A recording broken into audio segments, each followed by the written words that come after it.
¿Sí pueden ver mi pantalla? ¿Alguien preguntó algo? ¿No? Sí, sí se ve. ¿Sí? Perfecto, perfecto. Si tienen alguna duda, les pido que me interrumpan porque la verdad es que no puedo ver el chat. Muy bien, hoy vamos a dar inicio a las clases correspondientes al curso de hematología clínica en pequeñas especies, que es de laboratorio al diagnóstico veterinario. Lo primero que vamos a ver es una introducción a la hematología clínica veterinaria.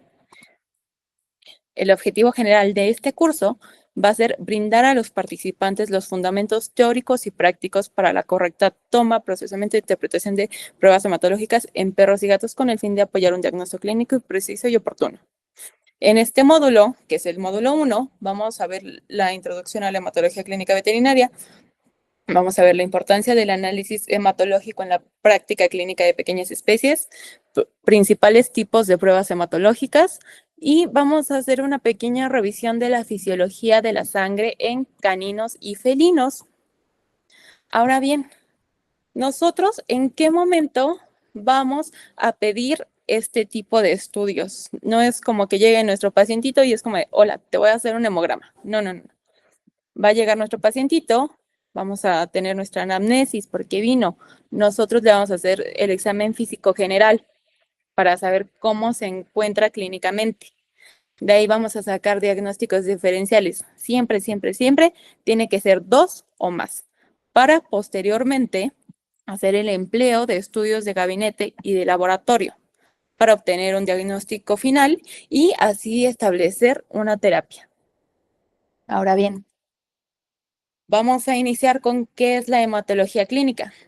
Este se va a definir como el estudio y la evaluación diagnóstica de la sangre y la médula ósea en animales domésticos. Nos vamos a centrar en técnicas para realizar pruebas hematológicas y comprender aspectos clínicos de enfermedades específicas. Y va a servir como referencia vital para los profesionales veterinarios, mejorando la capacidad para diagnosticar y tratar con precisión a los pacientes.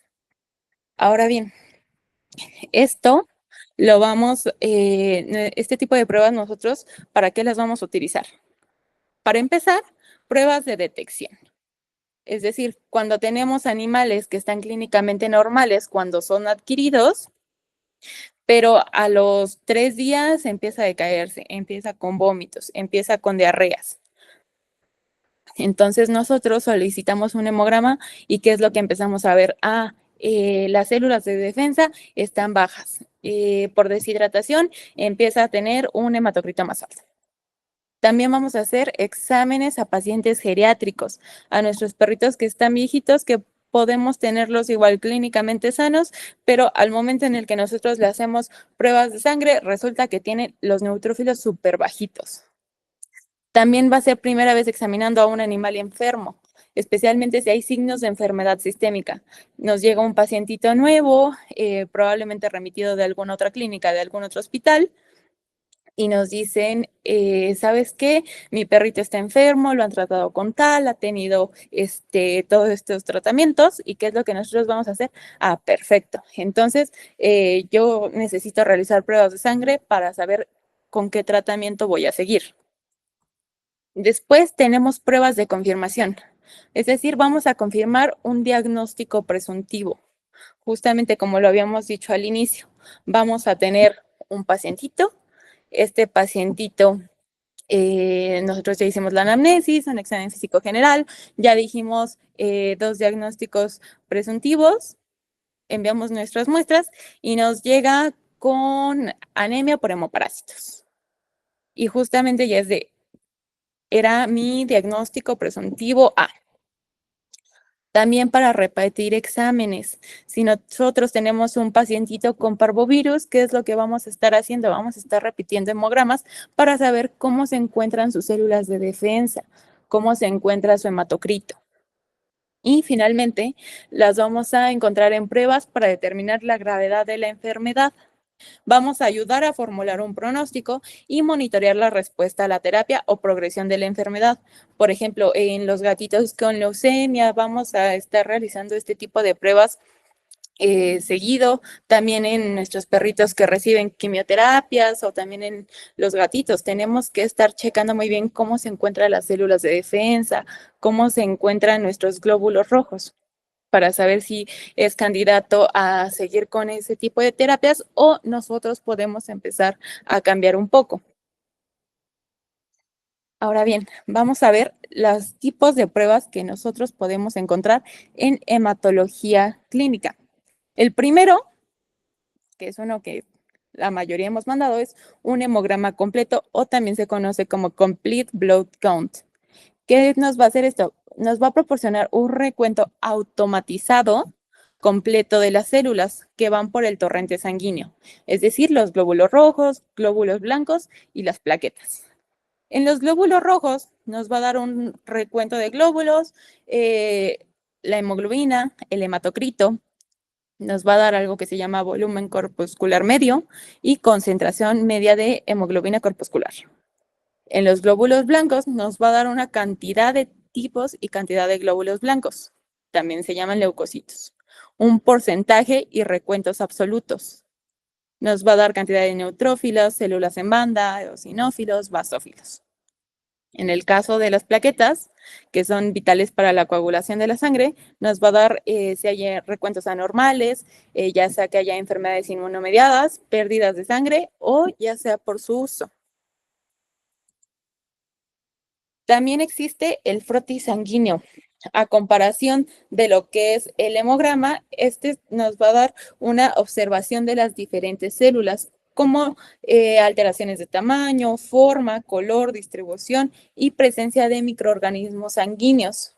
Aquí nos va a dar una observación morfológica cualitativa y también nos va a dar un recuento celular y nos va a permitir tomar decisiones clínicas rápidas y útiles. Este lo podemos utilizar tanto en la clínica como envío a nuestro laboratorio. En los glóbulos rojos nos va a decir si nuestros glóbulos se encuentran crenados, qué arreglos eritrocitarios hay, las morfologías que posteriormente vamos a ver.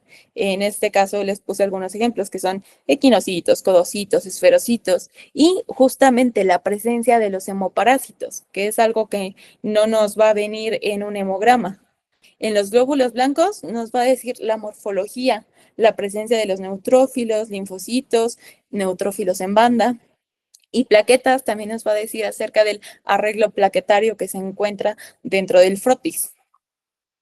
Posteriormente, tenemos pruebas de coagulación.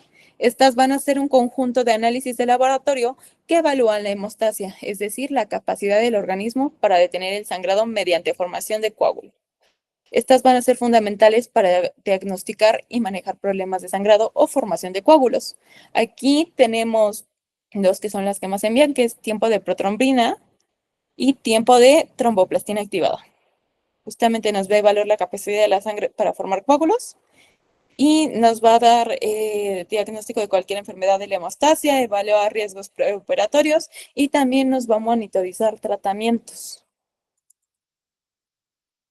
También tenemos algo que se llama pruebas específicas de los eritrocitos. Dentro de los frotis, nosotros podemos hacer algo que se llama conteo de reticulocitos. Estos son glóbulos rojos inmaduros, entonces nos va a medir la cantidad de glóbulos rojos inmaduros, es decir, va a evaluar la función de la médula ósea. Posteriormente tenemos algo que se llama prueba de Combs. Este es un análisis de laboratorio que se va a utilizar para diagnosticar la anemia hemolítica inmunomediada. Va a evaluar la presencia de anticuerpos o proteínas del complemento adherido a la superficie de los eritrocitos. Y finalmente, el microhematocrito va a medir el porcentaje de eritrocitos, va a evaluar el estado de hidratación, proteínas plasmáticas, entre otras. El microhematocrito es algo que nosotros incluso podemos hacer dentro de nuestra clínica diaria. Posiblemente podemos enviar nuestra muestra directamente al laboratorio para un hemograma completo, solicitar frotis o nosotros mismos podemos enviar estos frotis y posteriormente nosotros dentro de clínica, para no estarnos esperando tanto tiempo, podemos sacar nuestro microhematocrito.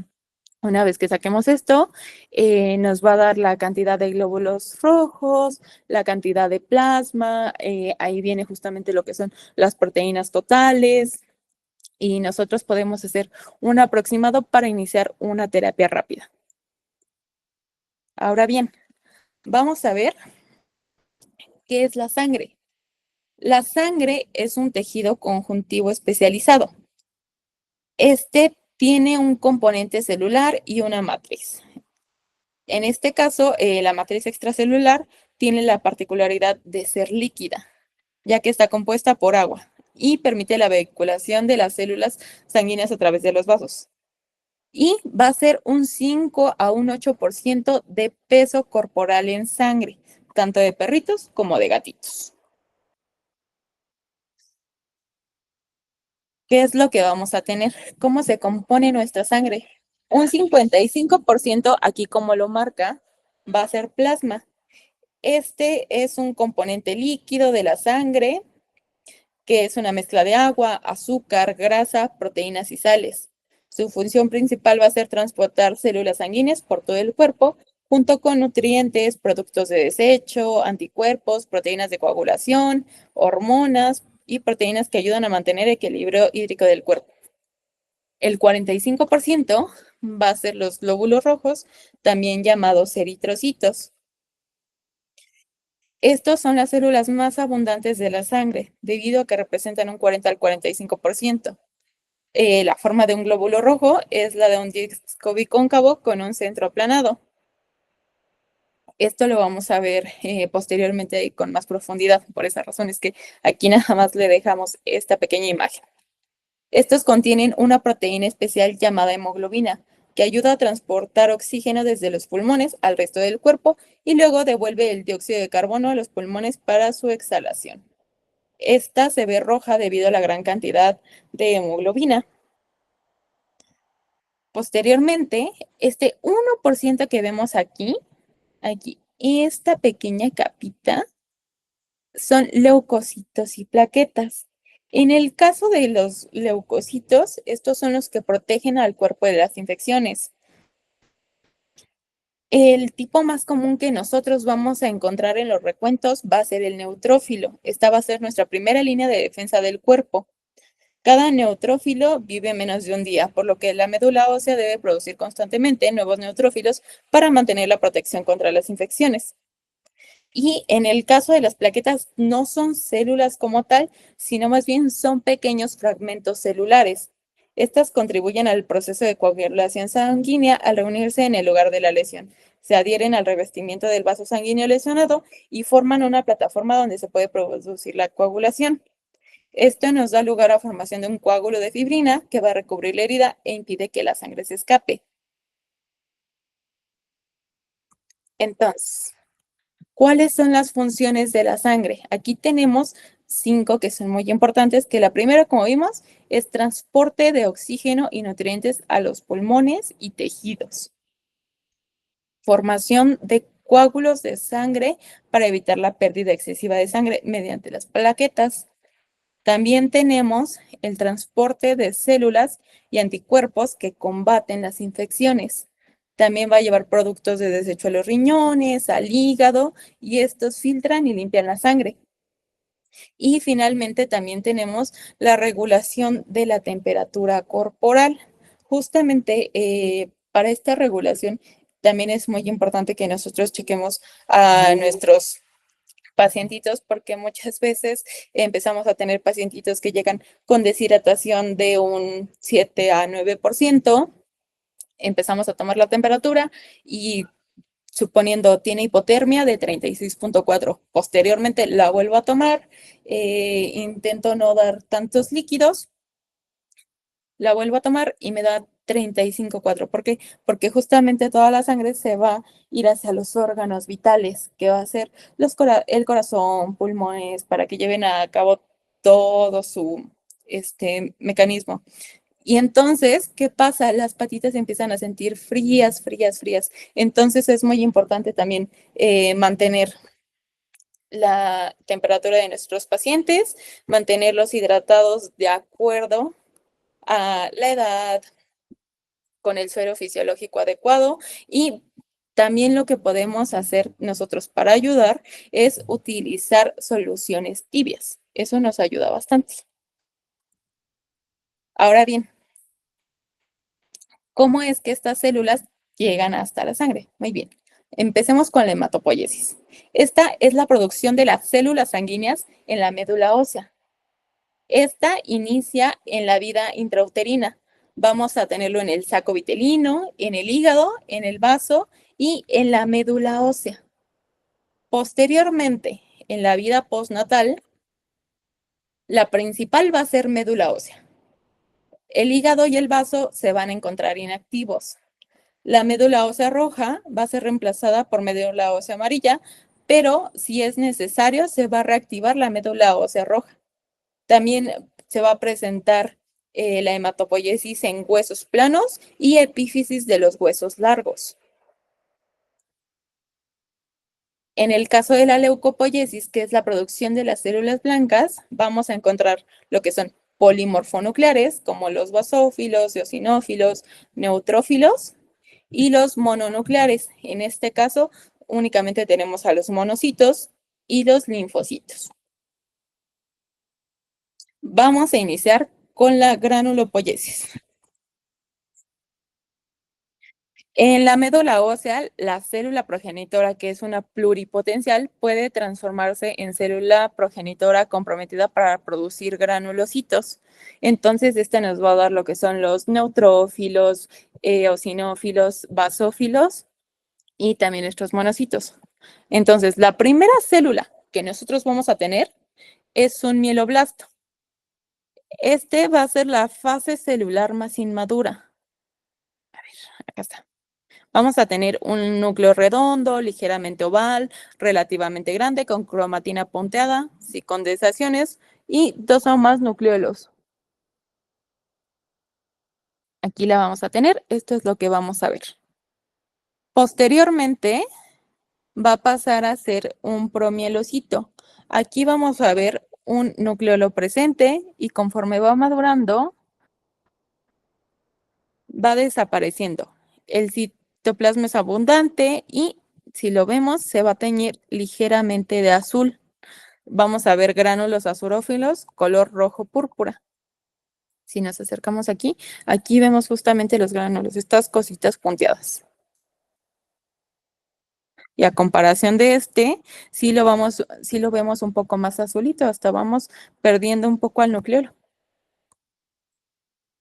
Posteriormente vamos a tener algo que se llama mielocito. Este va a tener un núcleo redondo. Usualmente va a ser excéntrico, ligeramente indentado, es decir, con estas cositas.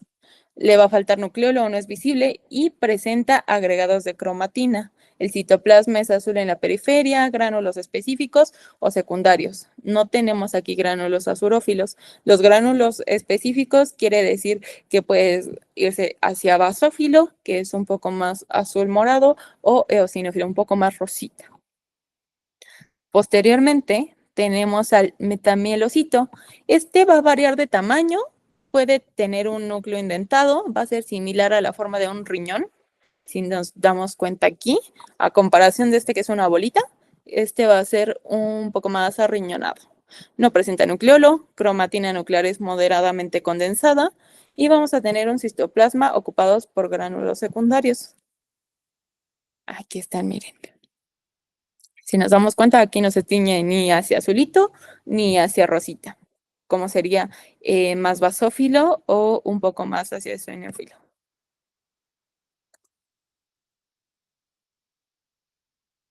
Posteriormente, tenemos presenta condensación de la cromatina nuclear y por la transformación de la forma nucleada al de una banda. Estas son células en banda. Justamente son las que nos van a estar reportando cuando nos digan, tienes un pacientito con leucocitosis. ¿Qué quiere decir esto? Nuestras células blancas se encuentran altas y nos dice desviación a la izquierda o con células en banda. ¿Qué quiere decir esto? Hay muchísima producción de granulopoiesis. Entonces hay que ver por qué. ¿Por qué nos está mandando ahora células en banda? Si hay alguna infección activa o si hay algún proceso infeccioso. Posteriormente, vamos a tener a nuestras células maduras, que son los neutrófilos, eosinófilos, basófilos. Estos van a distinguirse por su núcleo segmentado, cromatina condensada y lóbulos nucleares unidos por filamentos delgados de cromatina. Van a presentar gránulos específicos en el citoplasma. Miren, a comparación de los otros, que únicamente eran una bolita, a excepción de los linfocitos, posteriormente vamos a hablar de ellos, aquí ya empezamos a verlos un poco más arriñonados, podemos verlos segmentados, ya con una coloración en particular, un poco más rosita para poder decir, es un eosinófilo, si es un poco más azulita, es un basófilo, y ya. Posteriormente, tenemos a la eritropoyesis. Este va a ser para lo que son los eritrocitos. Aquí la célula indiferenciada pluripotencial en la médula ósea va a producir células unipotenciales, que son eritrocitos, granulocitos, monocitos o megacariocitos. Entonces, aquí el primero que tenemos es el rubiblasto. Miren, aquí lo tenemos. Este, si nos damos cuenta, tiene un núcleo redondo con bordes. El modelo de la cromatina es granular fino, presenta 1 a 2 nucleolos. El citoplasma es intensamente basófilo. Si nos acordamos, lo basófilo es más azulito. Entonces, vean cómo se alcanza a ver más azulito. Y forma un ligero anillo alrededor del núcleo. Tiene una relación núcleo-citoplasma más grande en la serie eritroide. Vean nada más el núcleo tan grande que tiene a comparación del citoplasma. Casi ocupa todo el espacio. Posteriormente, tenemos al prorubicito.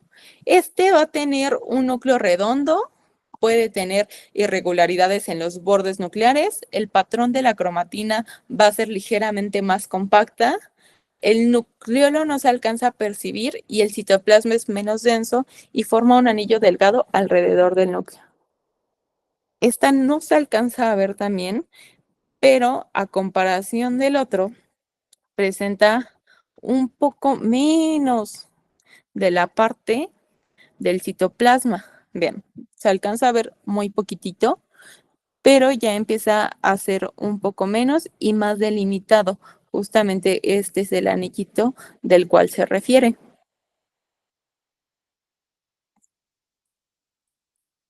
Posteriormente tenemos a nuestro rubricito. Nuestro núcleo puede tener 3 tipos de coloraciones. Puede ser basofílica, que nos va a dar un citoplasma azul. Puede ser policromatofílico, que va a ser un azul naranja. Y también nos puede dar un ortocromática, que es rojo naranja. Nos va a dar un núcleo pequeño, modelo de cromatina burdo, es decir, se va a ver como si tuviera rayos de rueda. En esta no se alcanza a ver tan bien. Ay, permítanme, aquí está. Pero aquí alcanzamos a ver unas poquitas. Es como si fuera una ruedita o como una pequeña pizzita. Posteriormente, tenemos algo que se llama metarubricito. El núcleo es extremadamente picnótico, va a ser muy oscuro, no se distingue el patrón de la cromatina y el citoplasma puede ser policromatófilo, es decir, un poco más azul naranja. Y también puede ser ortocromático, es decir, un poco más rojito naranja.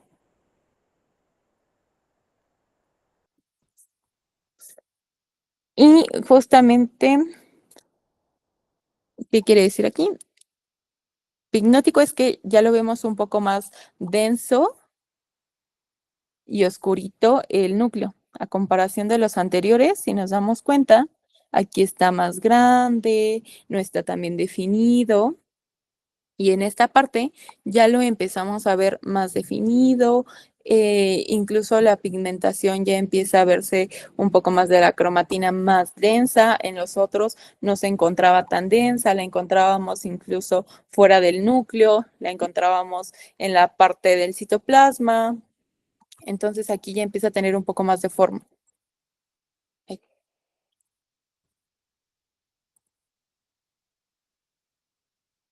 Posteriormente, tenemos algo que se llama un eritrocito policromatófilo. Este ya no va a presentar un núcleo, son tan grandes como los eritrocitos maduros y va a ser de un color rosa azuloso. Esto se debe utilizar una tensión supravital. ¿Qué quiere decir esto? Vamos a utilizar azul de metileno, a comparación de lo normal, que usualmente utilizamos una tinción tipo GIMSA. La vamos a ver, me parece, el jueves. Entonces, así es como lo vamos a ver. Esta va a ser la tinción normal, como veríamos a nuestros eritrocitos si hacemos un frotis con nuestra tinción tipo GIMSA, que sería un Div Quick, que posiblemente ya hemos tratado con ella, ya la hemos usado dentro de ya sea la escuela o incluso dentro de nuestra clínica. Y posteriormente, si nosotros queremos ver este tipo de eritrocitos, vamos a utilizar una tinción de azul de metileno. Luego tenemos algo que se llama reticulocito. Bien, estos también van a ser muy importantes porque ya no tienen núcleo, van a presentar uno o más gránulos, como podemos verlo aquí, o vamos a ver redes de gránulos. Miren, este tiene poquitos gránulos y estos ya empiezan a tener un poco más de gránulos, como si fuera una red. Y estos los vamos a ver cuando son teñidos con tinciones supravitales.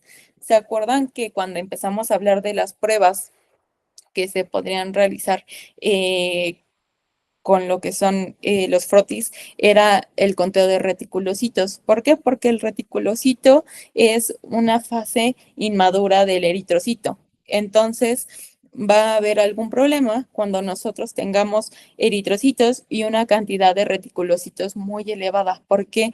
Porque el cuerpo no nos está permitiendo que saque únicamente a los eritrocitos, sino que empieza a sacar incluso a los eritrocitos más jóvenes, al tipo celular más joven, en este caso el reticulocito, que es lo máximo que puede sacar el cuerpo. Entonces los empieza a sacar y nosotros tenemos que averiguar el por qué está saliendo primero los eritrocitos junto con los reticulocitos, junto con los eritrocitos. Y finalmente tenemos a nuestros eritrocitos maduros. Estos se van a ver de un color rosa, naranja, van a ser anucleados, son bicóncavos. Esto puede variar, ya saben, justamente incluso por la especie, y los de los gatitos, miren, justamente presentan una concavidad menor, es decir, vamos a tener una forma más elíptica. Cuando son un poco más bicóncavos, podemos verlos de esta manera o incluso así. Y ya cuando podemos verlos más elípticos, en el caso de que sea de un gatito, eso va a ser completamente normal. Déjenme ver si aquí tenemos como alguno crenado. Ah, creo que no, no tenemos ninguno grenadito. Déjenme ver. Miren, este puede ser uno más o menos grenado. ¿Qué quiere decir? Puede ser que al momento de que nosotros preparamos nuestra tinción, nuestros eritrocitos fueron quemados, presentan algún tipo de artefacto o inclusive al momento en el que nosotros hicimos nuestra homogenización de la muestra con nuestro anticoagulante. ¿Qué es lo que pasa? Pues rompimos nuestros eritrocitos. Entonces, usualmente cuando los vemos deberían verse así, así, pero si ya empezamos a ver esto y esto, es que ya sea fue nuestra toma de muestras o fue al momento en el que nosotros preparamos para hacer este tipo de tinciones. Y esta fue una parte, pero ahorita no entro. Mira, ahora bien, justo como habíamos mencionado, aquí les muestro una de puros reticulocitos. Y aquí, a comparación del otro que se ve más rosa-naranja, la vemos un poco más azul. Aquí lo que nosotros vamos a hacer es, este es un eritrocito, y estos de aquí ya empiezan a ser nuestros reticulocitos. Entonces, sí hay una cantidad máxima de reticulocitos que nosotros podemos llegar a reportar, pero en su mayor, no tiene que sobrepasar esta parte. Si empieza a sobrepasar, entonces tenemos que pensar en una hemorragia, en mandar pruebas de coagulación, o incluso podemos empezar a pensar en algún tipo de cáncer o incluso pérdidas de algún otro tipo. Esta la veremos a partir del jueves. Y en el caso de un microhematocrito, como lo habíamos mencionado, vamos a tener nuestro plasma, glóbulos blancos, glóbulos rojos. Si nosotros tenemos un refractómetro dentro de la clínica, lo podemos utilizar para medir proteínas totales en dado caso de que a nuestra clínica llegue algún pacientito, ya sea con ascitis, puede ser por hipoproteinemia, y entonces ya podemos empezar a dar una terapia adecuada. Realizamos nuestro conteo de glóbulos rojos para ver la deshidratación que trae nuestro pacientito. Este no tiene que pasar de cierto límite. Y posteriormente vamos a compararlo con nuestra parte de plasma, es decir, con la parte de proteínas totales. Si nos da un hematocrito muy bajo, abajo de 25, entonces ya nos empezamos a preocupar porque es una deshidratación muy importante.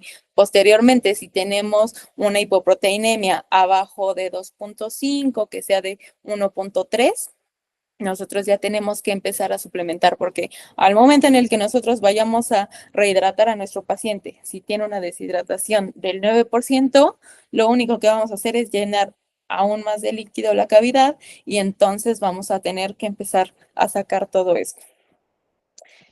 Dentro de su clínica, ¿cómo es que han utilizado las pruebas o si han utilizado alguna específica de eritrocitos, coagulación, algún frotis, hemograma completo?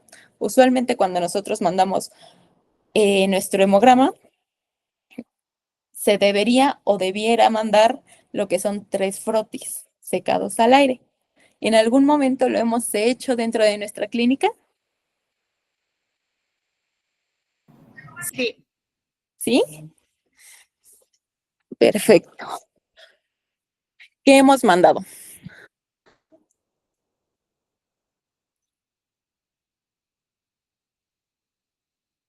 Hola.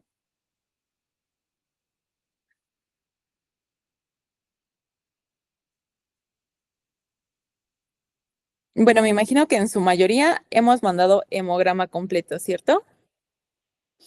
Que es un poco más conteo de glóbulos rojos, glóbulos blancos, plaquetas.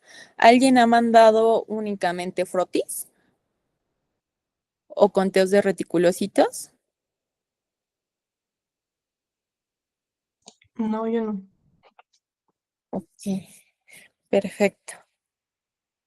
Bueno, justamente algo muy importante aquí es que, como vemos, usualmente lo único que nos mandan es nuestro recuento, cantidad de hemoglobina, qué tan grandes y rojitos, como habíamos visto, la concentración media de hemoglobina corpuscular es qué tan rojitos, qué tan rositas, qué tan naranjas se ven en nuestro frotis.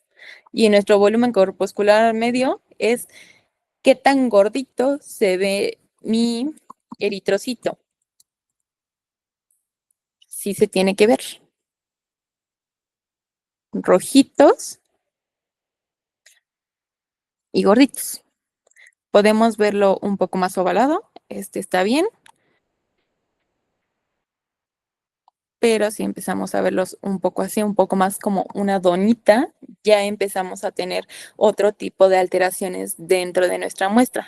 Pero si únicamente vemos algunos así, es decir, dentro de nuestro conteo, que son 100 células, contamos 3 campos y me aparecen, sabes que hay únicamente 3 glóbulos rojos que parecen este tipo de donita, tiene un nombre que vamos a ver posteriormente.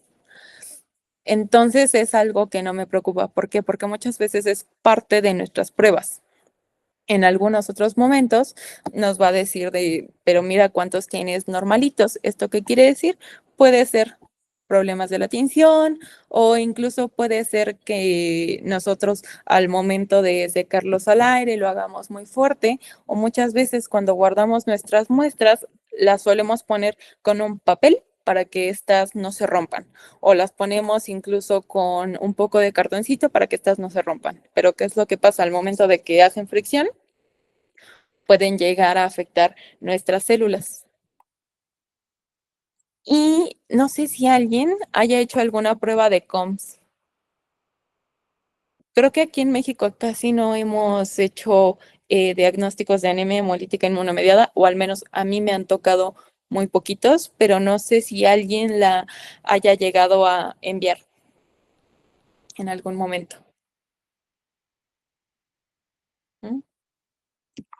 No, hasta ahora no. Ok, No, ni yo. ¿no? Usualmente dentro de su clínica, ¿cómo utilizan las pruebas de sangre?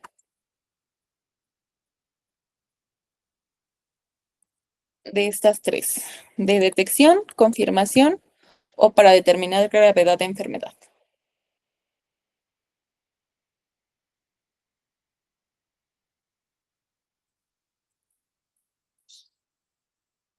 A ver.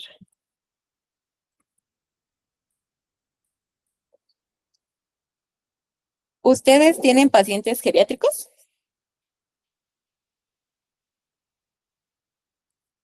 Sí, Ok. ¿Y qué es lo primero que revisan en sus pacientitos? Ya les hicieron su examen físico. Llegó porque no ha salido como en una semana, porque no ha querido caminar. ¿Qué es lo primero que mandan?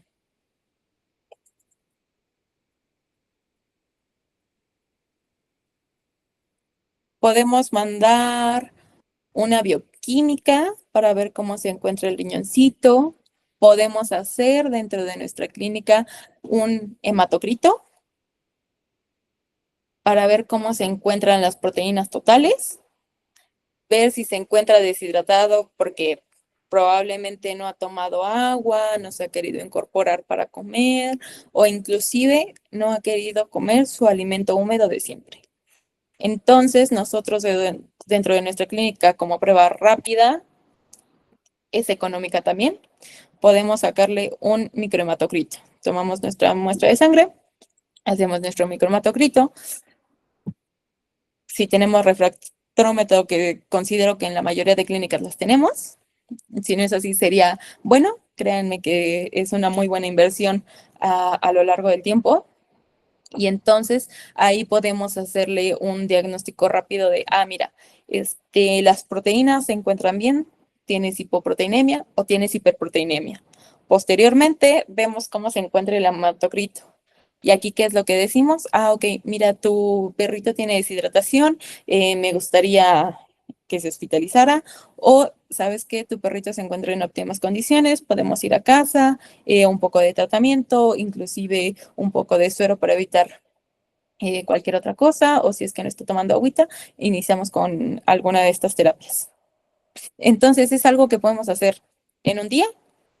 Nosotros podemos enviarlas, inclusive tomarle un poco de muestra y decir, ¿sabes qué? Me gustaría enviar esto, pero yo por lo mientras ya te di un diagnóstico en cuanto a las proteínas, deshidratación. Si queremos, que sería lo ideal, podemos empezar a hacer frotis dentro de nuestras clínicas y posteriormente a eso, la verdad al inicio puede que no nos salga adecuadamente los frotis, pero si vamos haciendo por lo menos de 2 frotis en 2 frotis, nos va a servir bastante y nosotros podemos ir haciendo una pequeña aproximación de cómo se encuentran las células de nuestros pequeños pacientes.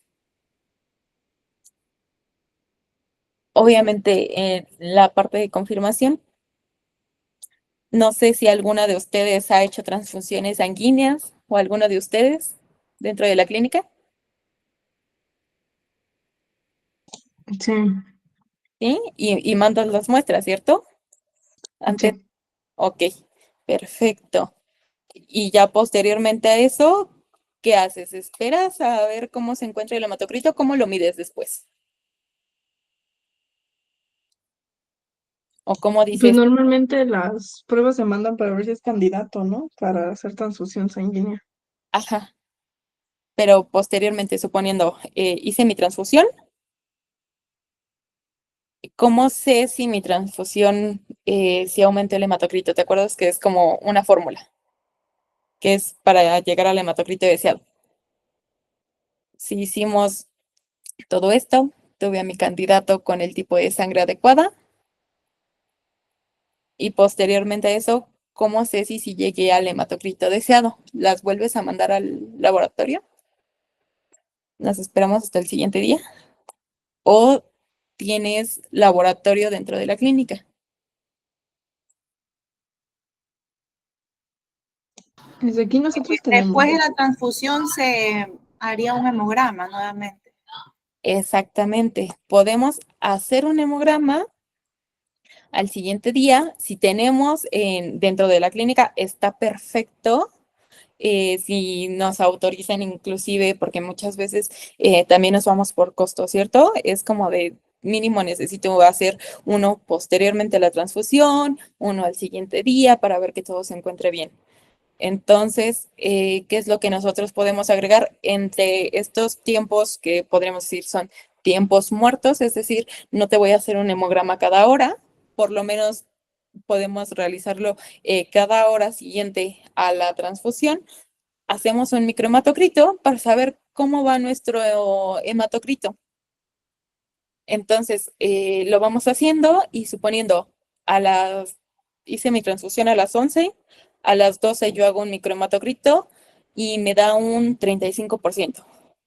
A la 1 realizo otro, a las 2, 3 de la mañana o 3 de la tarde, a la hora que ustedes quieran, hago un hemograma y ¿sabes qué? Compagino con mi microhematocrito. Y es como de, ¿sabes qué? Si está bien, o inclusive podemos tener mínimas fluctuaciones de un porcentaje de qué les gusta, de 2% hasta un 5% de fluctuaciones. Si es que nosotros todavía somos un poco inexpertos al momento de medir un microhematocrito. Entonces podemos ir midiéndolo con esto y ya teniendo esto, nosotros ya vamos inclusive teniendo nuestra pequeña curvita y ya vemos de, ¿sabes qué? Sí fue funcional nuestra transfusión sanguínea o ¿sabes qué? Esto no funciona adecuadamente y entonces ya hay que ver qué otra cosa podemos llevar a cabo nosotros.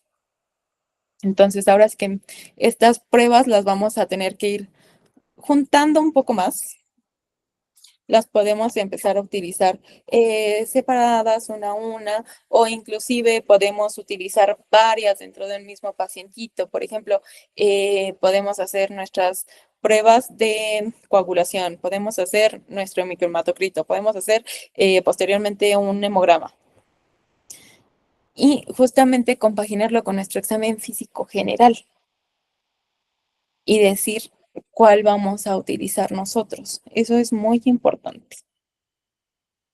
Y eso sería todo de la primera clase. Me gustaría que me dijeran una cosa y es, ustedes, ¿cuál es la que usan aparte del hemograma? Si es que llegan a utilizar alguna otra dentro de su clínica. Que digan, no sé, yo hago, a mí me gusta hacer los frotis.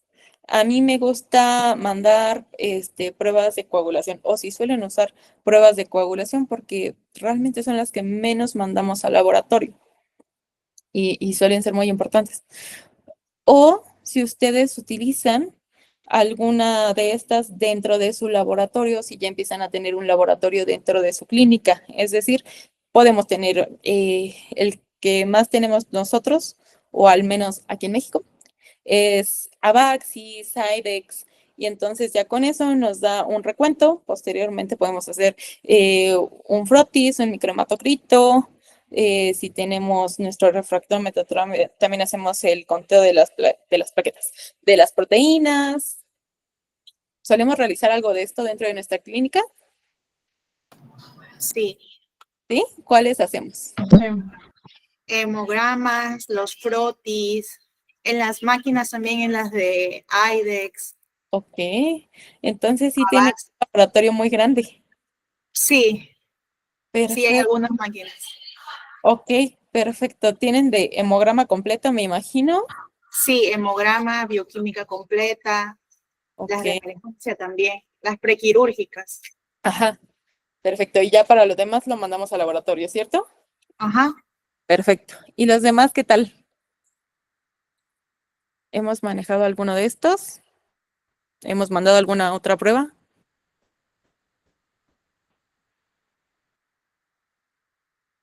¿No? Sí, aquí es química sanguínea. Ajá, Por ejemplo, lo que estaba viendo es que por ejemplo, el hematocrito casi aquí ¿no se no usa? lo llegamos a hacer O- y ni el refractómetro, que es que aparte lo tenemos, creo que casi no se usa. Ajá. La verdad casi no se le da uso, pero en la siguiente clase que ya empezamos a ver cómo hacemos la toma, manejo de muestras, la conservación, que es muy importante, ahí vamos a ver también cómo vamos a hacer un microhematocrito y cómo nosotros lo podemos implementar dentro de la práctica clínica. ¿Por qué? Porque muchas veces contamos con las cosas, pero al momento de que nosotros estamos dentro de clínica, pero no tenemos como tal un manual que nos diga cómo usar las cosas, puede que no las lleguemos a utilizar, las dejemos a un lado y nos basemos ahora sí que en lo que es nuestra medicina basada en lo que ha funcionado dentro de clínica. Pero realmente hay muchísimas cosas que nosotros podemos implementar y no necesariamente va a ser hacer pruebas a absolutamente todos en todo momento, sino que podemos hacer pruebas que a nosotros se nos hagan rápidas, se nos hagan útiles al momento de empezar a hacer nuestros tratamientos, nuestros diagnósticos y pues poder darles un seguimiento a nuestros pacientes. Realmente eso es la importancia de esto y saber en qué momento las vamos a emplear como veterinarios. Ah, disculpe, yo Diga, quería comentar ajá, que, por ejemplo, el uso del frotis sanguíneo, yo creo que en una clínica, pues sí sería de mucha utilidad como para correlacionar el datos de una citometría de método automatizado. Por ejemplo, en el conteo de las plaquetas, a veces interviene, pues ya veo que son pacientes complicados para tomarle muestra, a veces hay agregados plaquetarios o aglutinación de las plaquetas. Y eso nos puede marcar una trombocitopenia, digamos una falsa trombocitopenia, que en un frotis sanguíneo podíamos observar que en realidad el pacientito sí tiene esas plaquetas. O sea, no es que esté tan baja, sino que simplemente, pues a veces tenemos agregados plaquetarios.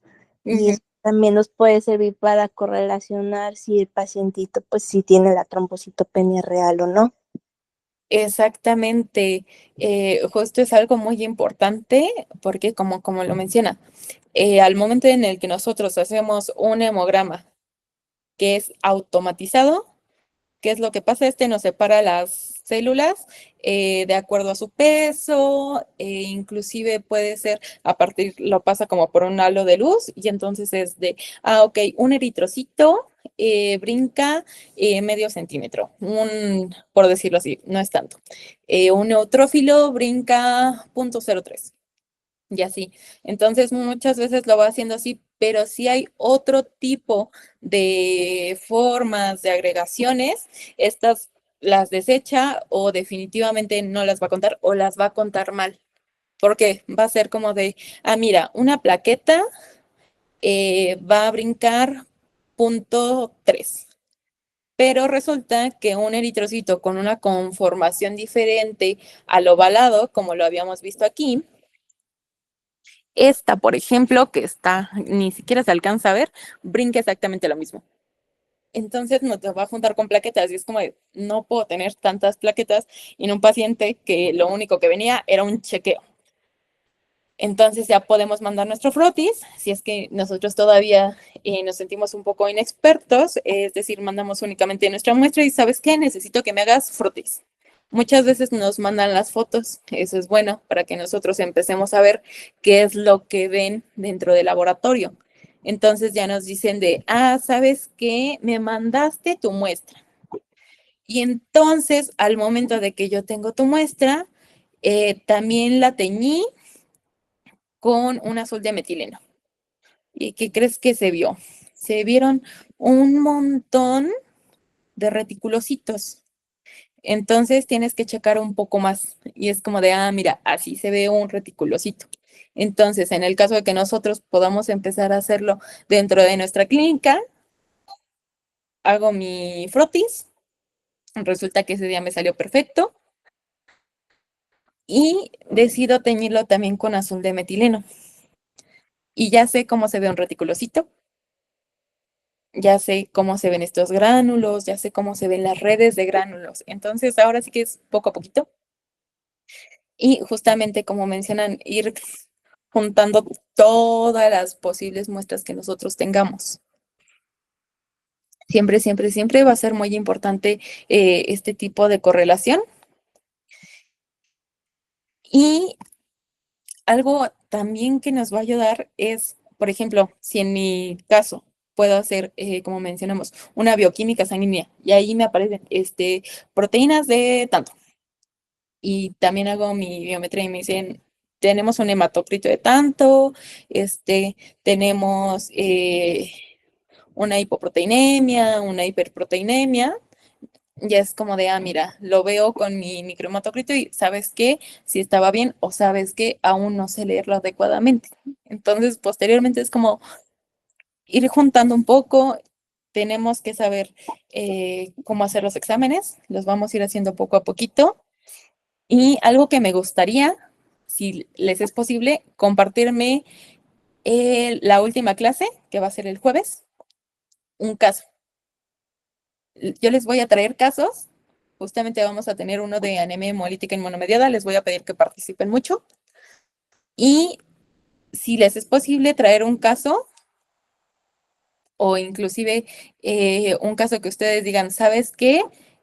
Aquí yo creo que sí puedo utilizar un microhematocrito, por ejemplo, en perritos con parvo, en perritos con distemper, en gatitos con lipidosis hepática que no han comido.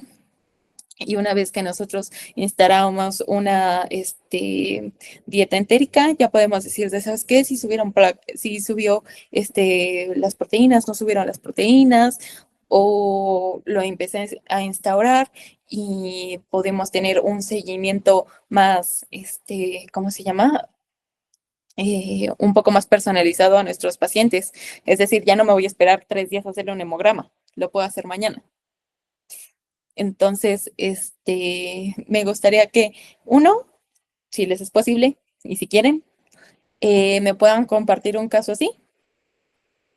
Y dos, si gustan, también, y desean, podemos tratar de implementar un poco más este tipo de pruebas que son rápidas, son efectivas, o incluso en el dado caso que ustedes hagan también frotis, nos compartan una foto de su brotis, si hacen estos días o si tienen de anteriores, nos puedan compartir una foto.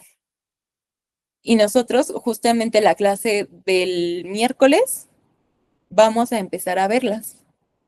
Y las vamos a ir viendo con estas fotitos que tenemos aquí, para saber si tenemos en banda, si tenemos neutrófilos, eosinófilos, basófilos, o incluso si empezamos a tener algún otro tipo de problemas. Posteriormente vamos a ver cómo se ven los diferentes eritrocitos, cómo hacemos las tensiones, cómo hacer un frotis, pero si nos pudieran empezar a compartir también fotos o incluso por el grupo, estaría súper bien. Y ya ir identificando todo lo que vamos viendo, que posiblemente hay algunas veces que alguien no lo ve, pero alguien más puede que sí. ¿Les parece bien? Sí, sí. Sí, Sí, eso me parece bien. perfecto. Entonces, vamos a ir compartiendo, vamos a ir viendo y posteriormente vamos a ir trabajando con ellas. Ahora sí que vamos a ir haciendo un poco más de casos reales. ¿Les parece?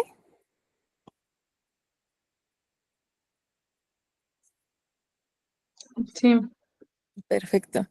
Entonces, vamos a empezar a hacerlo a partir de, bueno, la clase de mañana vamos a ver cómo los tipos de anticoagulantes, vamos a ver toma y envío de muestras, conservación. Vamos a ver algunas cuantas leyes y ya, pero si pudieran ponerlas a partir de mañana o inclusive hoy, estaría perfecto. ¿Les parece bien? Sí. Perfecto, Sí, está bien. perfecto. Muchas gracias. Entonces nos vemos el día de mañana a las 7. Muchas gracias. Gracias. Sí, Gracias. gracias. Hasta luego. Mañana. Hasta mañana. Gracias. Hasta luego. Hasta luego. Gracias. Se cuidan.